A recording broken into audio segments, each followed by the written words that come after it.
A steamy and stormy first round of the Australian PGA Championship here today at the Royal Pines Golf Course on the Gold Coast. I'm joined by iSeekGolf.com analyst Bruce Young. Three stories we wanted to talk about today: Adam Scott, Weekley, but the one that everybody's talking about, the weather, Bruce. Well, we talked about it a lot today, and I'd imagine it will be the talk for much of the rest of the week. We had a 3-hour rain delay today, or really more a lightning delay. Play was called at about 1:30. They returned to the golf course at 4:30, expecting to get an hour to an hour and a half's play. They really got just under an hour because lightning came back and play was called at around about 20 to 6. So nearly half the field will have to come back tomorrow morning at 5:30, if you don't mind, to complete round one, and then hopefully, weather permitting, we'll get underway in round two. 4 a.m. start on the driving range they're talking about for some of these guys. So, yeah, for professional golf, not all beer and Skittles. Bruce, I know you've been to many tournaments here that have had weather delays over the years. The ladies, they do an amazing job, don't they? This golf course has had a huge amount of rain. Yes, normally the ladies' tournament's held in February, January, February, and obviously the storms are around more than is the case in December, but they've come earlier this year.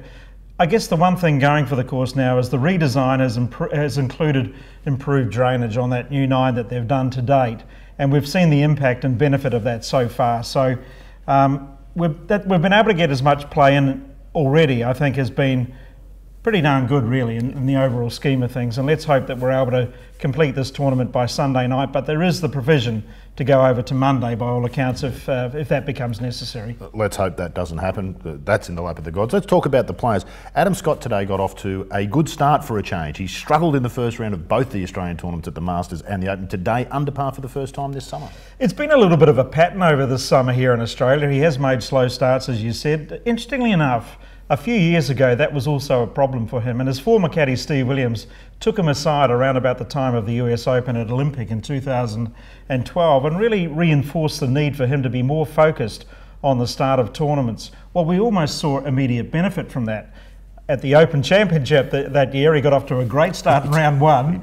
The problem was he wasn't so good at the other end of the tournament. When you may recall, he bogeyed the final 4 holes. But since then, really, we've seen him make a lot better starts in tournaments. And this is a little bit of a reversion to what was the case previously. But today we saw a much improved start from him. He's right in the mix at 4 under, and at this stage just 2 from the lead. And he talked about that very issue of getting off to a fast start in his post-round conference today. It was a pretty solid start. You know, I can always find reason to be better, but I think I'll take that, considering the starts I've got off to the last couple of weeks. It'd be ideal not to have any more rain. The course is soft enough. We don't really need it getting to that point where it's not nice to play and we're all sloshing around. So let's hope it kind of passes through somehow. Yeah, expectations always high on Adam Scott. They'll be even higher after he opened with a good round today. He trails Boo Weekley, the American, by 2 shots, Bruce. Terrific player, Boo Weekley, and playing well this week. Well, he certainly is playing well this week. He's had 2 very solid finishes, you might say, at the Australian Masters and the Australian Open, but everything hasn't been working on song as such.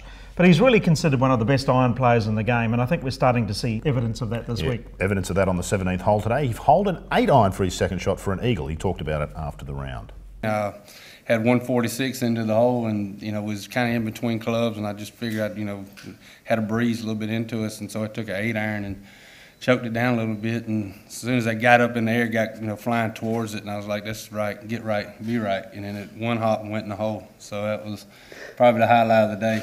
It felt like it all came together today, and like I said, like first week I didn't make no putts, hit it pretty solid, just didn't make no putts, and the next week I made some putts, but didn't really, to me, hit it my irons as well. You know what I mean? And then so now, like today, it was kind of like they both came together.